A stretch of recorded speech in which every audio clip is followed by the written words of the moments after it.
Assalamualaikum warahmatullahi wabarakatuh. Waalaikumsalam warahmatullahi wabarakatuh. Bismillahirrahmanirrahim. Alhamdulillahi rabbil alamin. Wa bihi nasta'inu ala umurid dunya waddin. Wassalatu wassalamu ala syarafil anbiya'i wal mursalin. Sayyidina wa habibina wa syafi'ina wa qurrati a'yunina wa maulana Muhammadin wa ala alihi wa ashabihi wa dhurriyyatihi ajma'in, amma ba'du. Ashhadu an la ilaha illallah wa ashhadu anna Muhammadar Rasulullah wa ufawwidu amri ilallah. Innallaha basirun bil ibad. Hasbiyallahu la ilaha illa huwa alaihi tawakkaltu wa huwa rabbul arsyil azim. Qala Allah ta'ala fi kitabihil karim hikayatan an nabiyillahi Musa alaihi salam. Rabbi syrah li sadri wa yassir li amri wahlul 'uqdatam min lisani yafqahu qawli.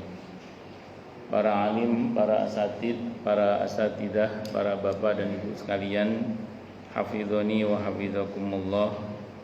Wabil khusus segenap pengurus Majelis Ta'lim Masjid Baitur Rahim Villa Taman Kartini, yang semoga pengurusnya dan jamaahnya selalu dalam naungan rahmat, barokah, perlindungan serta bimbingan Allah Subhanahu wa taala. Amin Allahumma amin insyaallah. Allahumma inna nas'aluka ilman nafi'ah wa rizqan thayyiba wa amalan mutaqabbala wa fatahallahu lana futuhal arifin. Allahumma inna na'udzubika min ilmi la yanfa' wa amalin la yurfa' wa qalbin la yakhsha' wa du'a la yusma'. Allahumma ati anfusana taqwaha wa zakkiha anta khairu man zakkaha anta waliyuha wa maulaha. Semoga Allah berkahi Sya'ban kita dan Allah hinggakan kita ke Ramadan dalam keadaan sihah wal afiyah, dalam ketaatan kepada Allah dan Rasulnya Muhammad sallallahu alaihi wasallam. Amin Allahumma amin insyaallah. Para jamaah sekalian, hafizani wa hafidhakumullah. Kali ini insyaallah kita akan membahas sababun nuzul surah At-Taghabun. Surah At-Taghabun yang artinya hari ditampakkan kesalahan-kesalahan. Langsung ke ayat 14 ya. Isi buku saya langsung ke ayat 14. Sababun nuzul surah At-Taghabun ayat 14. A'udzu billahi samii'il 'aliim minasyaitonir rajiim. Ya ayyuhalladzina amanu inna min azwajikum wa auladikum aduwwan lakum fahdharuhum wa in ta'fu wa tasfahu wa taghfiru fa innallaha ghafurur rahim. Ya ayyuhalladzina amanu, wahai orang-orang yang telah beriman. Inna min azwajikum, sesungguhnya di antara pasangan kalian, wa auladikum, dan anak-anak kalian, aduwwan lakum, ada yang berpotensi menjadi musuh bebuyutan bagi kalian. Jadi anak kita, pasangan kita itu bisa berpotensi menjadi musuh bebuyutan bagi kita. Musuh baik di dunia maupun musuh di akhirat. Kalau musuh di dunia tinggal klik berita TKP. Nah, itu di berita-berita kriminal, bagaimana seorang suami membunuh istrinya, istri membunuh suaminya. Anak membunuh orang tuanya, orang tua membunuh anaknya. Itu kejadian. Allahu Akbar. Ada anak itu karena cintanya nggak direstui oleh ibunya, ibunya dicelurit itu ya. Minta motor sama ibunya, ibunya nggak ngasih uang, dicekek ibunya pakai rem kabel motor. Naudzubillah min dzalik. Di dekat rumah saya itu pas Idul Adha kalau nggak salah itu. Pas Idul Adha. Dekat rumah saya di Pejuang itu. bakul sate, dibunuh sama anaknya. Nauzubillahi minasyarri dzalik. Menjelang sholat Id. Allahu Akbar. Itu musuh di dunia. Seorang anak menggugat ibunya miliaran. Allah, semacam-macam. Itu anak bisa menjadi musuh. Itu kalau di dunia. Kalau di akhirat, Allah gambarkan di antaranya di surah Al-Ahzab. Surah ke-33 ayat 66, 67, 68. Kata Allah, yauma tuqallabu wujuhuhum finnar, pada hari di mana wajah-wajah mereka dibolak-balikkan dalam api neraka. Yaquluna, mereka berkata, ya laitana, aduh, ata'nallaha wa ata'nar rasulah. Andaikan aku dulu taat kepada Allah dan Rasulnya, tentu aku tidak masuk neraka begini. Wa qalu, dan mereka berkata, Rabbana, wahai Rabb kami, wahai Tuhan kami, inna, sesungguhnya kami masuk neraka ini gara-gara ata'na sadatana wa kubara'ana fa'adalluna sabila. Gara-gara kami mentaati pemimpin kami dan orang-orang besar di antara kami, maka mereka menyesatkan jalan kami. Pemimpin dalam arti luas siapa? Gubernur, wali kota. Pemimpin dalam arti sempit siapa? Kalau istri ya suaminya, kalau anak ya orang tuanya. Maka mereka menyesatkan jalan kami dalam pengertian memang anak ini atau istri ini disesatkan oleh suaminya, disesatkan oleh orang tuanya, atau dibiarkan tersesat. Gak pernah dinasehati, gak pernah diingatkan, gak pernah didoakan. Akhirnya anak ini nuntut orang tuanya, nuntut suaminya kalau dia istrinya. Apa tuntutannya? Ini musuh di akhirat namanya. Rabbana atihim dhi'faini minal adabi wal anhum la'nan kabira. Wahai Tuhan kami, berikanlah kepada pemimpin kami itu, kalau istri siapa tadi? Suaminya. Kalau anak siapa? Orang tuanya. 2 kali lipat siksa yang kami rasakan. Dan laknatlah mereka dengan laknat yang besar. Laknatlah mereka dengan laknat yang besar. Sehingga terus kemudian alih-alih masuk surga suaminya, malah masuk neraka bareng istrinya. Alih-alih orang tua masuk surga, malah dia masuk neraka bareng anaknya. Karena dituntut nanti di akhirat. Maka kata Allah dalam ayat ini, jangan supaya jangan sampai menjadi musuh, kata Allah dalam ayat ini, fahdaruhum, berhati-hatilah kalian terhadap mereka, atau antisipasilah jangan sampai terjadi. Suruh ngati-ngati. Kita sebagai orang tua suruh ngati-ngati, jangan sampai anak kita jadi musuh kita nanti dunia akhirat. Kita suruh mengantisipasi jangan sampai pasangan kita jadi musuh kita dunia terlebih di akhirat nanti. Karena ada ayat lain yang mengatakan bahwa al-akhillau yauma idzin ba'dhum li ba'dhin adu illal muttaqin. Para kekasih-kekasih itu nanti pada hari kiamat akan berhadapan sebagai musuh, kecuali orang-orang yang bertakwa. Al-akhilla, para kekasih itu siapa? Di antaranya ya suami istri, orang tua anak, antar saudara, itu kan para kekasih. Itu nanti di akhirat akan berhadapan sebagai musuh. Istri menuntut suaminya, anak menuntut orang tuanya, saling menuntut di antara mereka. Kecuali orang-orang yang bertakwa. Maka hubungan suami istri itu kalau bingkainya bingkai takwa, aman. Aman dunianya, aman akhiratnya insya Allah. Maka kalau hubungan suami istri itu bingkainya takwa, aman dunianya, aman akhiratnya.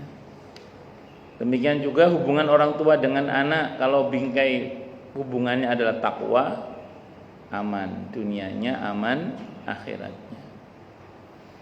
Bahwa sebagai suami sudah berusaha agar istrinya dan dirinya juga bertakwa kepada Allah. Bahwa orang tua sudah berusaha agar anak-anaknya juga bertakwa kepada Allah, dia juga bertakwa kepada Allah. bahwa kemudian dia tidak berhasil atau belum berhasil atau bahkan tidak berhasil misalnya, insya Allah nanti dia tidak akan dituntut di akhirat. Kenapa? Karena sudah berusaha. Makanya kalau kita cermati di surah Al-Ahzab ayat 66, 67, 68 tadi itu nuntut. Kenapa? Karena mereka merasa disesatkan atau dibiarkan tersesat. Tapi kalau orang tuanya udah berusaha, udah mengingatkan, udah mendidik, udah mendoa, udah menasihati, udah mendoakan, semuanya orang tua udah berupaya lah. Tapi dasar anaknya yang dwablek, naudzubillahi min syarri dzalik, ya sudah. Orang tua nggak bisa dituntut, suami nggak bisa dituntut, sudah berusaha kok. Ada contohnya dalam Al-Quran, ada. Nabi Nuh alaihissalam itu beliau termasuk yang diceritakan dalam Al-Quran gagal dengan putranya yang bernama Kan'an. Tapi Allah tidak mencela Nabi Nuh. Allah tidak mencela Nabi Nuh. Kenapa? Nabi Nuh sudah berusaha. Nabi Nuh sudah berusaha. Demikian juga Nabi Nuh dan Nabi Lot alaihi wassalatu wassalam ini gagal dalam tanda kutip dengan salah satu istrinya yang Allah bahasakan dengan istilah dan dua wanita yang di bawah naungan, di bawah perlindungan atau di bawah kepemimpinan dua hamba kami yang soleh, itu Nuh dan Lut. Jadi istrinya Nabi Nuh itu salah satunya itu masuk neraka. Tapi Allah tidak mencela Nabi Nuh. Nabi Lut juga gitu sama, istrinya mengkhianati dakwah beliau. Tapi Allah tidak mencela Nabi Lut alaihissalam. Kenapa? Karena beliau sudah berusaha. Jadi tugas kita ini berusaha itu. Allahu Akbar. Aduh Ustaz, taunya sekarang ini anak-anak udah pada sukses semua, susah nasihatinya Ustaz. Udah gede semua ini.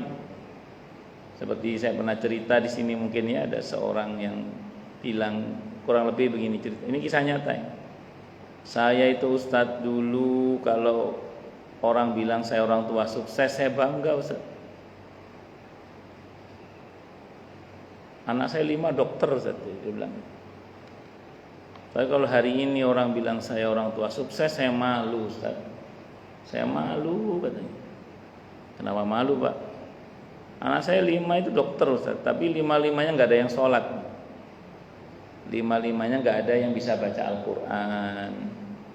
5-5-nya gak puasa di bulan Ramadan Ustaz. Kok bisa Pak?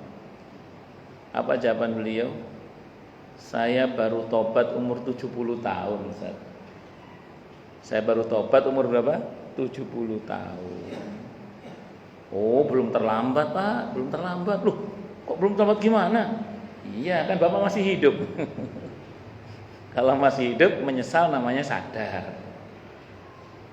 Ya sekarang Bapak berusaha saja semampu Bapak. Iya Ustaz, nasihati anak yang udah sukses itu susah. Saya berharap ke cucu saya sebenarnya, tidak enak sama mantu saya. Saya kalau main ke rumah anak saya itu Ustaz, Pak nanti kalau mau sholat di masjid diantar sama sopir, tapi dia nggak sholat. Nanti kalau mau puasa Pak siapkan sahurnya sama bukanya, mereka nggak puasa. Allah Akbar. Dan tidak sedikit di antara orang tua itu yang berkata, anak sekarang itu kalau dinasihati itu lebih galak dari orang tuanya Ustaz. Maka saya jawab, ya orang tua itu boleh capek menasihati, tapi tidak boleh capek mendoakan. Kita sebagai orang tua itu boleh capek menasihati, tapi tidak boleh capek mendoakan. Kalau saya dulu itu wanti-wanti ke istri itu dari anak masih kecil. Namanya orang tua tidak boleh kalah sama anak, saya bilang gitu. Orang tua ini bukan soal menang-menangan, ini soal tarbiyah pendidikan. Istri saya itu kuwalak sama anak-anaknya. Kalau ke suaminya enggak. Istri saya itu kalau ke anak-anak kuwalak. Tapi saya ngukur galaknya istri saya itu dalam bingkai mendidik itu karena alhamdulillah masya Allah mereka dekat dengan ibunya.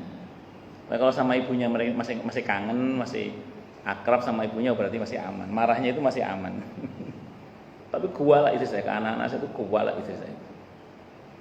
Karena dari awal saya bilang pokoknya orang tua tidak boleh kalah dengan anak. Ini bukan soal kalah menang, ini soal pendidikan. Itu seperti itu. Maka Pak Nur Al-Fatah itu betul ada kajian online sama anak-anak Pak. Setiap maghrib Pak. Yang sama ibu lah. Nggih, kan ibu yang anak Bapak di mana-mana tuh? Cuma berapa anak Bapak? 2 apa 1 anak Bapak? 4. Katanya ada ngaji online sama ibu kan? Iya. Nah, itu kan bagian dari tarbiyah. Bagian dari tarbiyah. Mboyo apa carane? Maka kata Imam Nawawi rahimahullah, beliau mengatakan setiap kebaikan anak orang tua dapat bagian kebaikannya. Tapi kalau anak itu berbuat yang enggak benar, orang tua tidak otomatis mendapatkan keburukannya, dosanya. Jadi kalau anak berbuat baik, diotomatiskan orang tua dapat bagian pahalanya. Tapi kalau anak itu berbuat yang enggak benar, tidak otomatis orang tua dapat dosa. Kata Imam Nawawi, beliau mengutip hadis muttafaqun alaih Bukhari Muslim. Wa innama likulli imri'in ma nawa. Setiap orang itu mendapatkan apa yang dia niatkan. Setiap orang itu hanya mendapatkan apa yang dia niatkan. Wa innama itu hanya berarti seseorang itu hanya mendapatkan apa yang dia niatkan. Berarti apa? Oh, berarti kalau orang tua umumnya pengen anaknya baik. Umumnya orang tua kata Imam Nawawi pengen anaknya baik, makanya dia hanya dapat pahala kebaikannya. Kalau keburukannya karena itu nggak diniat oleh orang tuanya nggak dapat secara otomatis, kecuali ada kecualinya. Keburukan anak itu ada andil orang tua. Andil itu maksudnya tadi, yaitu tadi anak itu disesatkan atau dibiarkan tersesat. Anak itu disesatkan atau dibiarkan apa? Tersesat. Disesatkan diajari yang nggak benar. Dibiarkan tersesat ya tadi nggak dinasihati, nggak diingatkan, nggak didoakan.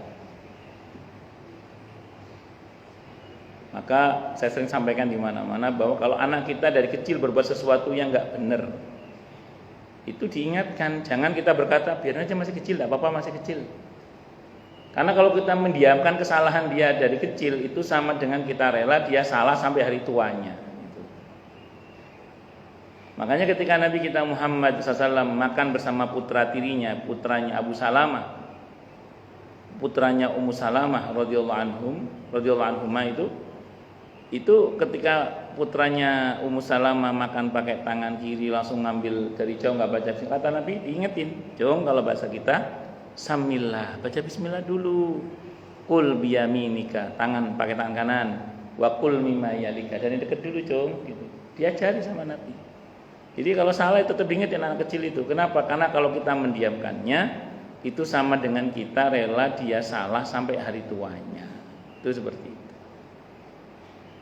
Ya paling enggak bagi yang sudah terlanjur, jangan capek mendoakan, itu aja lah pokoknya. Kalau kita misalnya nun sewu nggih fakta tadi saya katakan ada sebagian orang tua yang kalau anaknya dinasihati lebih galak anaknya tadi itu.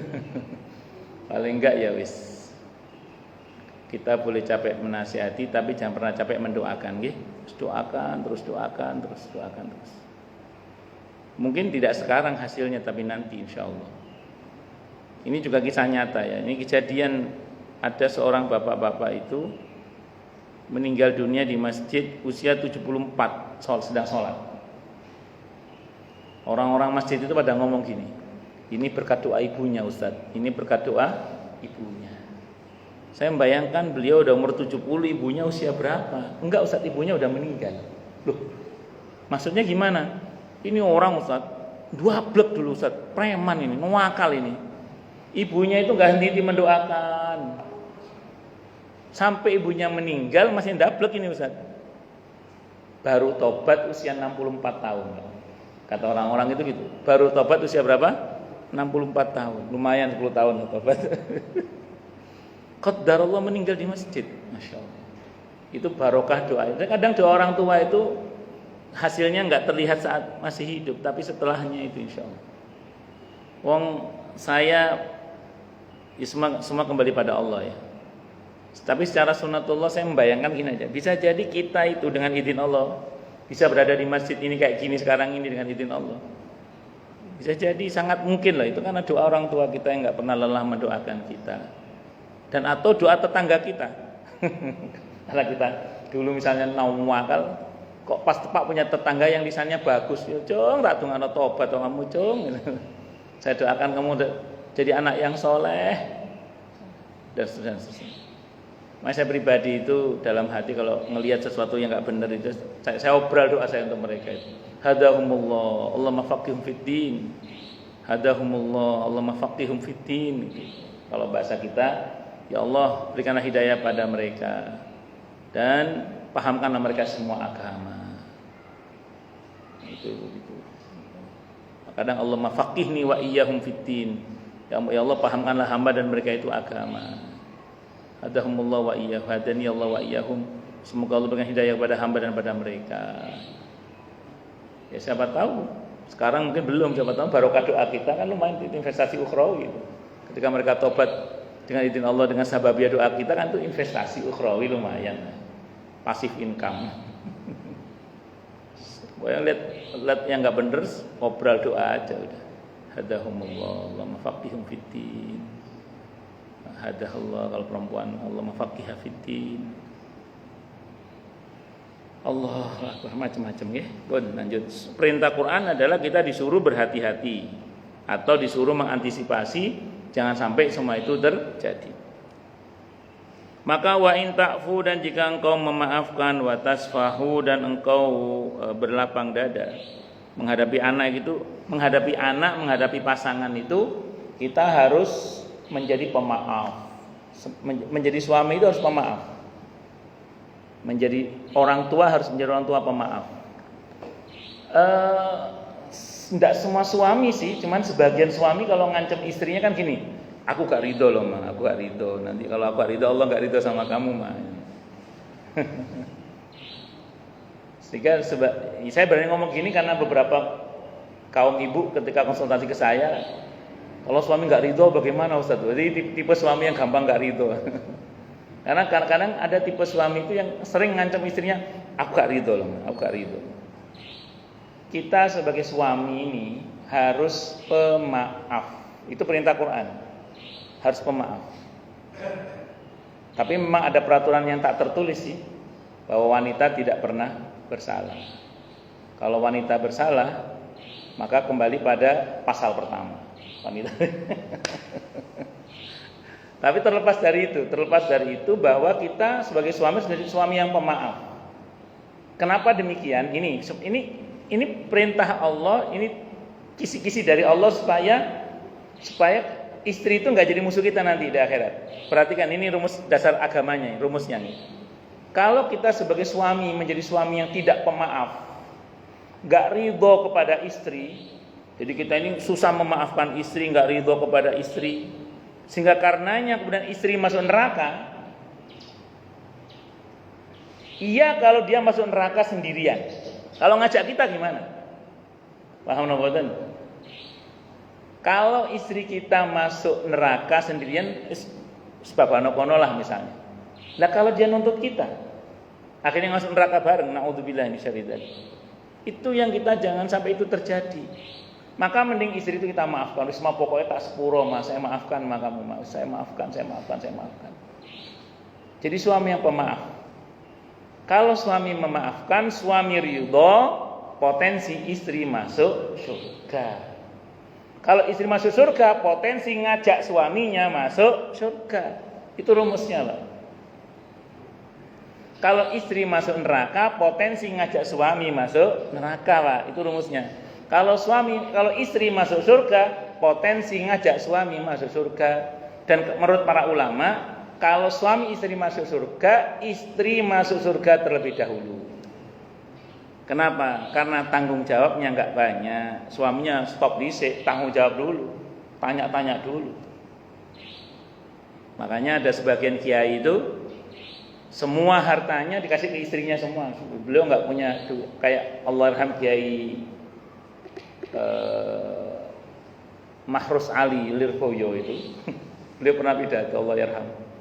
Kula niki mboten gadah napa-napa. Saya enggak punya apa-apa. Rumah itu punya bunyai, sawah punya bunyai, mobil punya bunyai.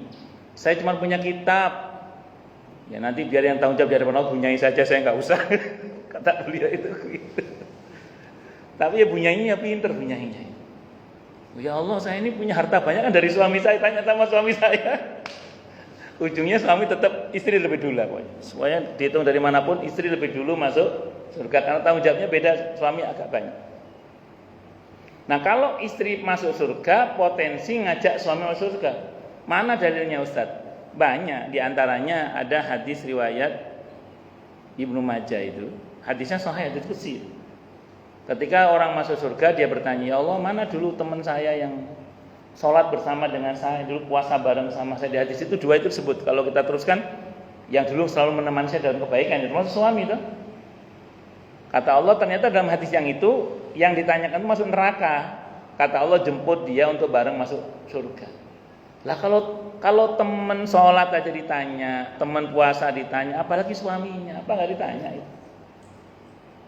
Allahu Akbar. Tengah di surga sendiri di bujuku kok dicari. Mau temennya aja dicari kok. Teman pimpong masuklah kalau pimpong di masjid masuk. Ya kan bagian dari giring orang ke masjid ya Pak Haji. Itu seperti itu. Nah, makanya jadi suami yang pemaaf. Nah, demikian juga ketika kita menjadi orang tua yang pemaaf. Menjadi orang tua yang ridho kepada anak-anaknya, pemaaf. Kalau kita ridho kepada anak-anak kita, potensial anak-anak kita itu masuk surga. Amin. Ya, makasih selamat ya, jazakallah, kita doakan. Semoga segenap harapan baiknya selamat segera Allah ijabah dengan mudah, dengan mulia, dengan bahagia dan tanpa susah payah. Amin. Allahumma amin insyaallah. Jadi menteri yang soleh, muslih, amin insyaallah. Oleh menteri saya terusin aja jadi menteri siapa tahu jadi menteri benerannya. Selamat ya. Yes. Lanjut. Singkat kata singkat cerita, kalau anak itu kita maafkan, potensi dia masuk surga. Kalau dia masuk surga, potensi ngajak orang tuanya masuk surga. Sehingga ada riwayat, seingat saya itu At-Tirmidzi apa Bukhari? At-Tirmidzi mungkin, saya lupa riwayat. Tapi sahih riwayatnya Ukamakal. Seorang anak yang ketika masuk surga dia bertanya kepada malaikat, orang tua saya mana? Untungnya dia nggak diraka orang tua dalam hadis itu. Dia di surga level ekonomi lah, jadi di VVIP gitu. Lah, saya ini masuk surga dengan tentu sama dengan izin Allah. Sababiahnya adalah orang tua saya, kok malah di kelas bawah saya mau turun nemui orang tua saya. Jangan, biar beliau yang naik. Nah, orang tua yang tarik. Kalau anak itu masuk surga, potensial ngajak orang tuanya masuk surga. Tadi, temennya aja ditanya, apalagi orang tuanya, apalagi suaminya. Nah, makanya jadilah orang tua yang pemaaf. Jadi menghadapi kenakalan anak, kenakalan istri misalnya, kok kenakalan istri? Sebagai yang aneh-aneh dari anak dan istri lah, itu yang jadi yang pemaaf. Dan ini memang nggak enak, enak ngomongnya aja gitu. Prakteknya kadang ya sulit pakai dan. Tapi harus ingat tadi, aku kalau saya nggak ridho dengan istri, nanti istri masuk neraka. Mending kalau dia masuk surga, kalau ngajak saya repot, terus sudah saya maafkan aja. Kayak gitu aja, saya maafkan aja. Itu seperti itu. Allah watasfahu, dan harus berlapang dada. Orang tua, suami harus berlapang dada. Harus lapang dadanya itu. Ya Allah, makanya kita belajar tazkiyatun nafas, pembersihan jiwa itu. Gimana caranya? Qad aflaha man tazakka wa dzakara isma rabbih fasalla. Perbanyak zikir dan salat. Kita ini para suami terutama kok gampang tersinggung untuk perkara kecil dari istri itu, berarti hati kita sempit itu. Segera lebarkan dengan perbanyak baca Al-Qur'an, zikir, salat sunnah. Salat itu kan harus ya, salat sunnah yang sebanyak-banyaknya. Ada beberapa ulama kita itu untuk melapangkan dadanya itu salat sunnah itu salat mutlak itu kadang sampai 25 salam. Ya. Kalau untuk khatmul Quran, silakan dicoba nanti ya. Kalau ingin khatmul Quran 7 hari khatam kalau bisa. 1 Jumat khatam. Nanti dicoba deh. Kalau misalnya kok perasaan saya ini mudah tersinggung, kok sempit banget dada ini menghadapi anak istri misalnya. Itu coba khatmul Quran 7 hari, 1 Jumat coba. Kalau sanggup ya. Jadi 1 sholat 1 juz, 1 sholat 1 juz. Itu 6 hari selesai. Anggaplah ada yang kita lagi tidak bisa baca 7 hari itulah. Itu silakan dicoba nanti khatmul Quran 7 hari. Itu tazkiyatun nafas, pembersihan. Riyadhah. Karena bisa jadi ketika dada kita sempit, ada bagian dada kita yang mesti diopname gitu kan. Opnamenya ya zikir tadi sama sholat tadi itu. Ya, kalau yang intensif perawatannya kan nggak cukup sebulan khatmul Quran. Kalau 7 hari khatmul Quran kalau sanggup. Kalau sanggup 3 hari khatmul Quran, sebagaimana pesan Nabi kepada Abdullah bin Amr bin Al-As radhiyallahu anhuma. Kalau sanggup, kalau nggak sanggup itu 7 hari. Allah, kalau kita serius itu satu dudukan tuh 5 juz bisa. Juz jambu, juz apukat, juz lanjut. Batas tahu berlapang dada, disuruh berlapang dada kita. Terus batakfiru, di sini diartikan dan mengampuni mereka. Watakfiru itu sebenarnya kalau secara bahasa diantara maknanya menutup aib mereka. Jadi kita sebagai suami jangan gampang mengumbar aib istri, jangan suka mempermalukan istri, jangan suka membuka aib anak, mempermalukan anak, jangan.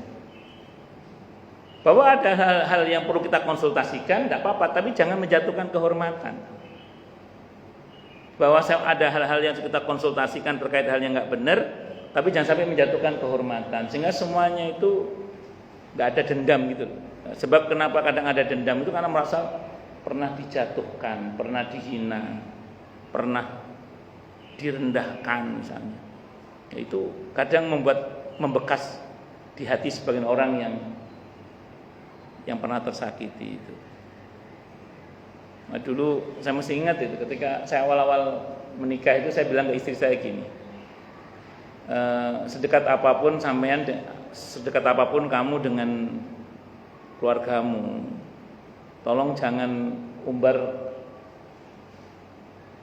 aib saya di depan mereka, jangan permalukan saya di depan mereka. Sebagaimana semua kelemahanmu juga tidak akan aku umbar di hadapan keluargaku. Jadi jangan sampai pasangan kita itu jadi bahan olok-olok di depan keluarga kita hanya gara-gara kita akrab dengan keluarga kita, seenaknya ngomong kelemahan pasangan kita, itu jangan.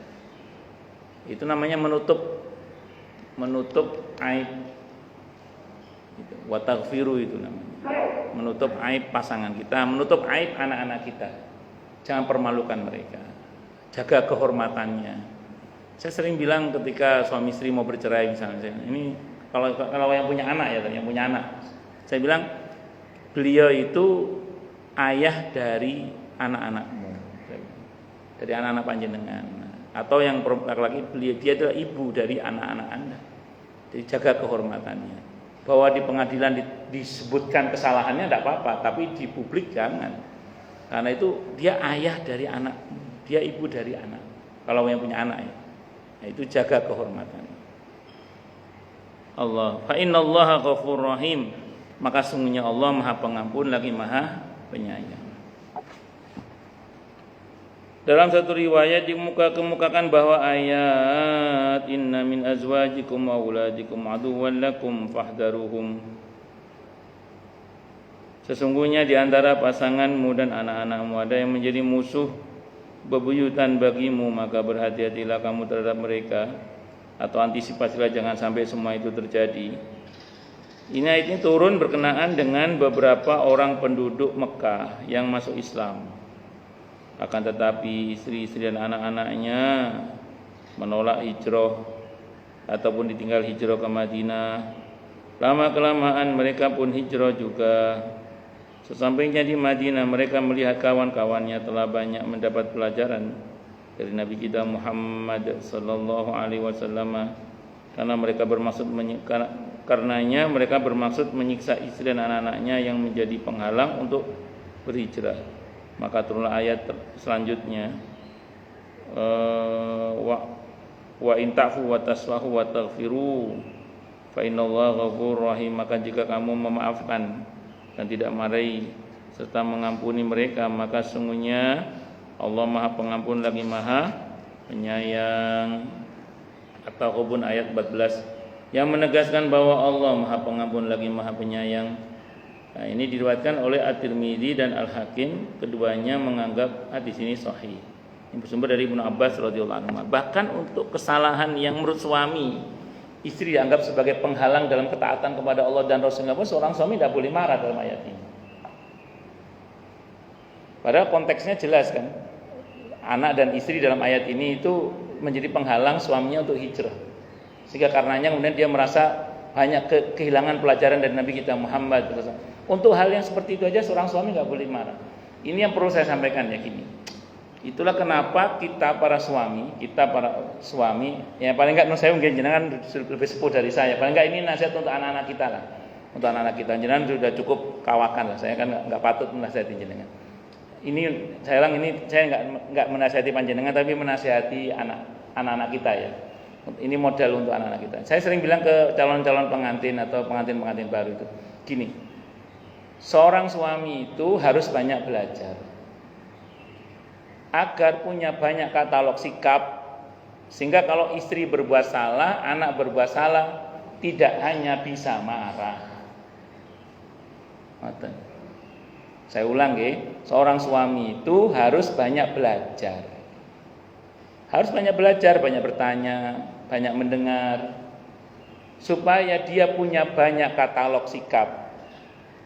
Agar kalau istri berbuat salah, kalau anak berbuat salah, enggak hanya bisa marah. Dan kalaupun marah, marahnya mendidik. Kalaupun marah, marahnya mendidik, bukan marah yang menumpahkan kekesalan, yang sampai menyiksa tadi kalau dalam bahasa di sini. Nah, jadi usahakan menggunakan kalaupun marah yang mendidik, dan jangan hanya marah. Karena apa? Karena banyak katalog sikap yang bisa kita pilih selain dari marah itu, dalam konsep tarbiyah atau pendidikan itu.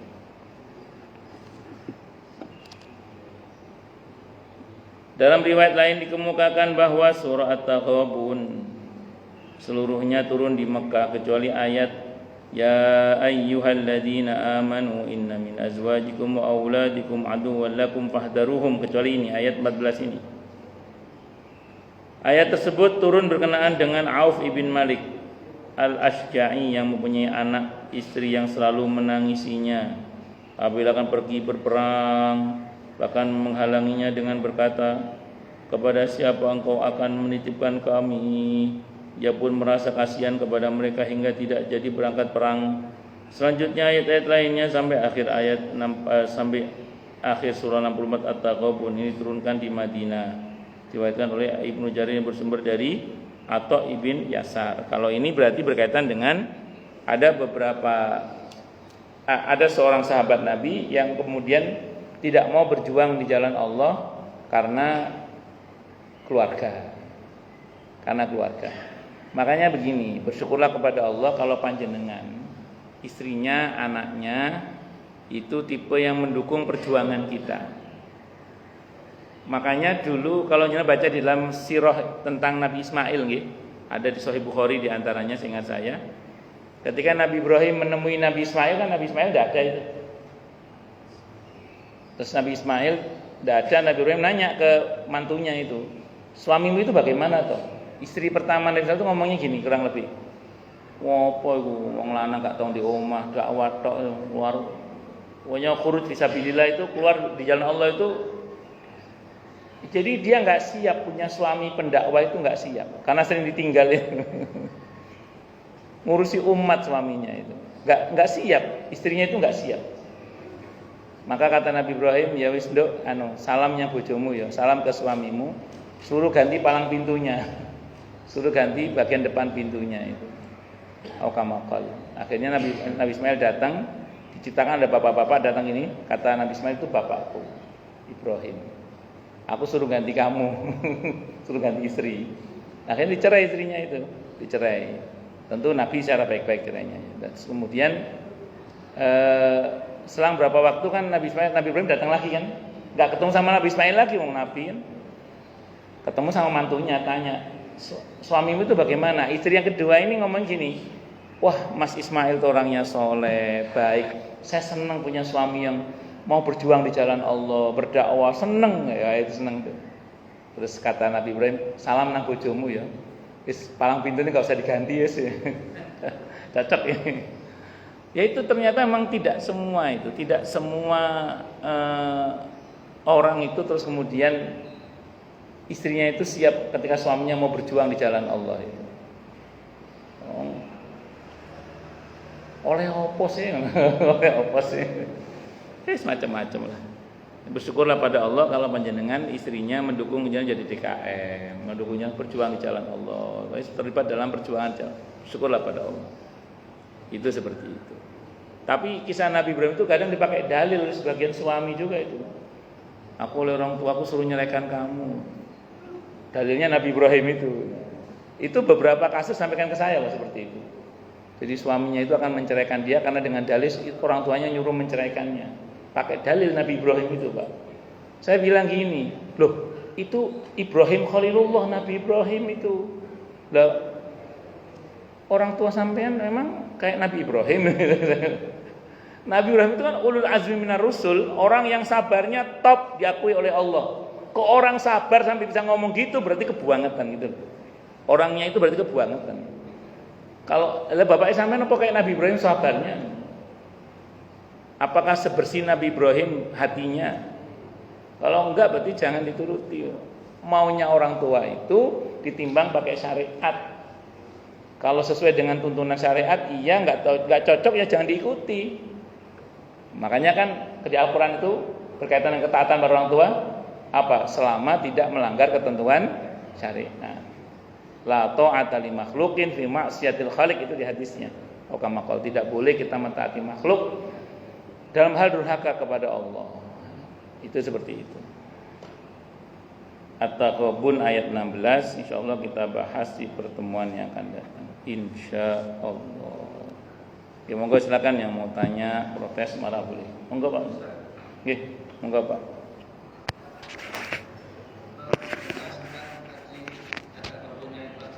Nggih.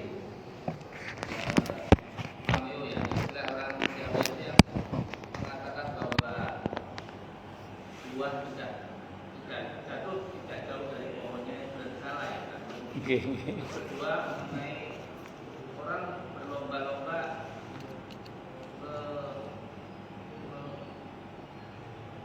melihat nasabnya dalam rangka mengingat eksistensinya itu bagaimana menurut Al-Quran kita.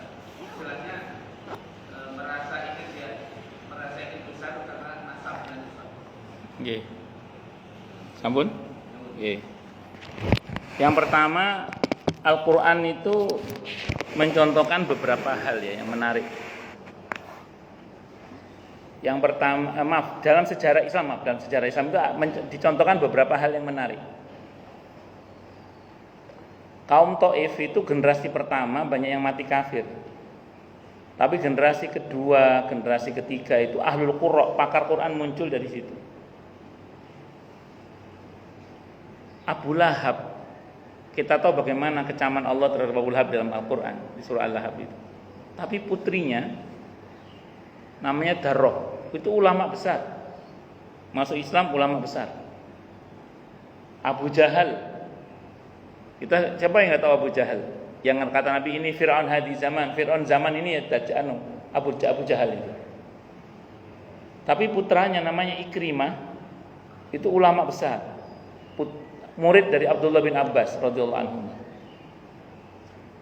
Siapa yang tidak kenal Walid bin Mughirah, premannya orang Mekah plus orang paling kaya, orangnya sangat kaya lah. Ka'bah itu setahun 2 kali kiswanya diganti, yang sekali itu dideweni sama Walid bin Mughirah. Kalau boleh mau dideweni semua, teman, tidak mau orang pengen dapat kebaikan dari Ka'bah juga rupanya orang, walaupun mereka orang-orang musyrik saat itu. Patungan yang setahun begini patungan. Itu Walid bin Mughirah. Kalau orang sini nyebutnya gendol atau tapi putranya Khalid bin Walid waktu itu Saifullah. Makanya kita tidak boleh nyacat seseorang itu hanya karena ini anaknya PKI, ini anaknya jangan. Kenapa? Karena kamu itu anaknya maling atau anaknya rampok. Belum tentu anaknya seperti bapaknya. Dan tadi Quran juga mencontohkan kan bagaimana Nun Sewu, Nabi Nuh alaihissalam seorang nabi dan rasul yang mulia itu ternyata di antara putranya namanya Kan'an itu Nun Sewu.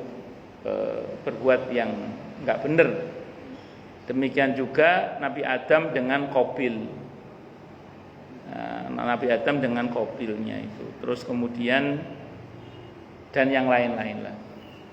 Saya kira itu satu dulu ya, Bang. Jadi memang betul, berarti tidak selalu istilah buah tidak jatuh tidak jauh dari pohonnya. Karena kadang buah itu jatuhnya ke sungai sehingga keangkut sehingga jauh atau dibawa lari codot. Jadi ngoten nggih. Dan dalam Islam itu bukanlah sikap seorang pemuda yang jantan ketika dia berkata, laisal fata may yaqulu dzaka abi, innal fata may yaqulu ha anada. Bukanlah seorang pemuda yang hebat ketika dia berkata, itulah bapakku. Tapi seorang pemuda yang hebat ketika dia berkata, ini loh saya. Artinya dia tidak mengandalkan nasabnya. Karena betapa banyak orang yang nasabnya bagus tapi nasibnya ketelesut itu ya banyak. Nah, makanya harus bertindak merujuk kepada amalnya dan ilmunya. Jadi jangan hanya sebatas mengandalkan orang tua. Karena nasab itu kata Nabi akan kalah oleh amal. Jadi orang yang nasabnya bagus akan kalah oleh orang yang amalnya bagus. Dan banyak di antara para sahabat Nabi yang latar belakangnya kurang bagus, tapi karena kemuliaannya pribadinya itu melejit mulia bahkan tembus langit. Itu seperti itu. Wallahu a'lam bishawab. Ngoten, Mbak, leres. Jadi jenengan leres. Monggo yang lain silakan. Nggih, monggo.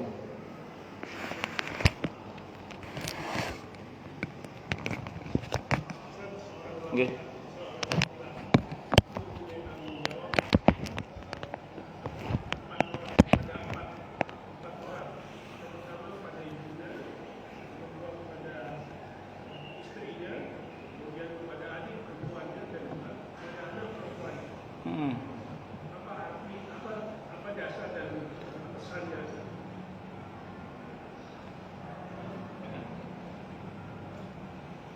Kalau di fikih itu seorang anak laki-laki itu kan bisa menjadi wali.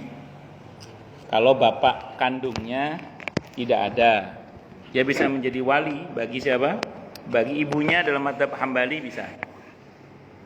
Panjenengan kalau ke KUA itu diantara yang daftar wali itu adalah anak bagi ibu. Itu mazhab Hambali sebenarnya, bukan mazhab Syafi'i itu. Terus kemudian dia bisa jadi wali bagi saudari kandungnya. Ya, termasuk dia bisa jadi wali. Tadi siapa, Pak? Kakak, ibu, ayah, bagi anaknya pasti. Kalau bagi istrinya dia memang wajib menafkahi. Wis, itu satu dulu, itu secara fikih. Tapi saya mau terangkan dulu gini, Pak. Berkaitan dengan pertama ke ibu ya. Kalau ke ibu itu karena memang ada perintah dari Allah untuk berbakti kan. Cuman yang bertanggung jawab terkait dengan ibu kalau masih ada bapak yang lebih bertanggung jawab sebenarnya, bukan kita anaknya. Jadi kalau berkaitan dengan ibu yang lebih bertanggung jawab terhadap adalah bapak kita. Atau suami sambungnya kalau dia nikah lagi. Itu yang paling bertanggung jawab, bukan kita anaknya. Kecuali beliau menjanda nggak punya siapa-siapa, maka kita lah sebagai anaknya yang lebih bertanggung jawab. Nah, kecuali kedua orang tua kita nggak mampu, maka kita sebagai anak yang mampu wajib menafkahi mereka. Itu satu dulu. Nah, yang kedua berkaitan dengan saudari. Saudari ini kalau dia punya suami, bukan kita yang paling bertanggung jawab. Yang paling bertanggung jawab adalah suaminya, bukan kita. Sehingga kalau dia sudah punya suami, yang bertanggung jawab suaminya, bukan kita. Yang lebih bertanggung, kecuali dia menjanda atau nggak punya suami, baru kita yang bertanggung jawab terhadap mereka. Itu pun, Pak, kalau ada bapaknya, berarti bapak kita. Bapaknya lebih bertanggung jawab daripada kita saudaranya. Walaupun sepatutnya kita peduli pada saudara, namanya tabarruk namanya. Nah, demikian juga nanti berkaitan dengan anak. Anak itu kalau dia anak perempuan terutama ya, kalau anak laki-laki jelas. Anak perempuan kalau dia punya suami, yang lebih bertanggung jawab suaminya, bukan kita, Pak, orang tuanya. Kalau dia punya suami, suaminya lebih bertanggung jawab, walaupun kita tidak boleh cuek terhadap anak kita. Nah, saya kira itu Pak. Jadi urutan tanggung jawab itu begitu. Jadi itu kalau kondisi di mana saudari nggak punya suami, anak perempuan misalnya nggak punya suami, itu baru kita yang bertanggung jawab. Atau orang tua nggak punya suami, baru kita yang bertanggung jawab Pak. Itu di dunia ya. Kalau di akhirat itu begini. Kalau di akhirat itu semuanya itu pada prinsipnya berkaitan dengan amar ma'ruf nahi mungkar. Itu tidak hanya dengan anak istri Pak, itu dengan tetangga pun kita kena aturan amar ma'ruf nahi mungkar itu. Kan selama ini kita beranggapan begini ya, misalnya, anak perempuanmu berbuat nggak benar, kamu nggak berusaha mengingatkannya, kamu nanti tanggung jawab. Loh, tetangga kita yang kita tahu berbuat nggak benar aja, kita kalau diam aja kita kena tanggung jawab sama kalau itu Pak. Itu kena peraturan tentang amar ma'ruf nahi mungkar. Maka dalam kitab At-Tadhkir Imam Al-Qurtubi berkaitan dengan saksi, itu nanti ditanya Pak orang itu. Kamu melihat yang bersangkutan berbuat yang nggak benar? Iya. Pertanyaan Allah berikutnya, kamu sudah berusaha merubahnya nggak? Ketika dia mengatakan cueklah ya Allah, neraka urusan dia, surga urusan dia. Nah, ini langsung dinaikkan statusnya Pak, dari tersangka menjadi terdakwa langsung, dari saksi menjadi terdakwa langsung. Tapi kalau dia mengatakan ya Allah saya sudah berusaha mengingatkannya, tapi saya tidak cukup punya nyali, tapi saya sudah mengingkari keburukan itu, saya mendoakannya bla bla. Selamat Pak. Makanya gini Pak, kita harus peduli kepada siapapun, termasuk kepada orang yang lingkar pertama kita itu, guna supaya kita ini tadi tidak dituntut nanti di akhirat. Nah, maka tadi Pak, Nabi Nuh tidak Allah tuntut berkaitan dengan istrinya. Kenapa? Karena beliau sudah berusaha. Tidak dituntut terkait dengan putranya Kan'an. Kenapa? Karena beliau sudah berusaha. Maka Allah tetap memuliakan Nabi Nuh alaihissalam. Allah tetap memuliakan Nabi Adam alaihissalam. Allah tetap memuliakan Nabi Lut alaihissalam. Kenapa? Karena sudah berusaha. Gitu Pak nggih. Wallahu a'lam bishawab. Ya, monggo. Tadi dijelaskan dalam macam bahwa orang yang soleh itu bisa menolong surga untuk orang lain. Ya, Ketika orang lain itu melakukan dosa besar, itu bisa menolong atau enggak? Dan kemudian kaitan dengan mandalam yasma'in dahu, orang kan dapat izin Allah cepat itu. Ya. Bukannya ada hadis Nabi yang mengatakan bahwa syafaatku untuk pelaku dosa besar, selain syirik pokoknya, selain syirik yang akbar ya, syirik akbar, itu syafaatku justru untuk orang-orang li ashabil kabair, untuk orang-orang yang punya dosa-dosa besar. Justru yang paling butuh syafaat itu pelaku dosa besar. Ya, kalau dosa kecil kan otomatis sering banyak hal yang sudah Allah ampuni itu. Nah, satu yang kedua, justru di hadis Ibnu Majah itu mereka mendapatkan izin dari Allah untuk memberikan syafaat. Maka di beberapa hadis tentang syafaat, apa kata Allah? Isfa ya Muhammad fatu syafa. Isfa, mintalah syafaat wahai Nabi, maka engkau akan diberi izin untuk memberikan syafaat. Sebagaimana Al-Quran datang, puasa datang kepada Allah terkait di mizan ya, untuk memberikan syafaat kepada orang yang kalah timbangan kebaikannya itu. Kata puasa, ya Allah dia menahan lapar dan dahaga serta syahwatnya karena engkau izinkan saya memberikan syafaat kepadanya. Kata Allah diizinkan. Al-Quran mengatakan ya Allah dia menahan kantuknya untuk membaca saya, izinkan saya memberikan syafaat kepadanya. Kata Allah diizinkan. Nah, jadi Allah yang mengizinkan. Betul, tidak salah. Man dzalladzi yashfa'u 'indahu illa biidni. Ngaten nggih? Wallahu a'lam bishawab. Ada lagi yang lain? Cukup dulu nggih? Kita tutup dengan hamdalah. Alhamdulillahirabbil alamin. Semoga kajian kita bisa bermanfaat, mubarakah di dini wa dunya wal akhirah untuk kita, keluarga kita dan seluruh umat Islam semuanya. Dan mudah-mudahan kita semua dijadikan oleh Allah sebagai orang-orang yang sukses dunia akhirat. Selamat dunia akhirat, bahagia dunia akhirat, dan dipermudah setiap urusan kita oleh Allah fi dini wa dunya wal akhirah. Semoga Allah limpahkan hidayah selalu untuk kita, semoga Allah tingkatkan selalu hidayah untuk kita, dan semoga Allah berikan hidayah untuk siapapun yang melihat kita. Subhanakallahumma bihamdika asyhadu an la ilaha illa anta astaghfiruka wa atubu ilaik. Sallallahu alaihi Muhammad wa ala alihi wa sahbihi wasallam. Saya mohon maaf. Assalamualaikum warahmatullahi wabarakatuh. Waalaikumsalam warahmatullahi wabarakatuh.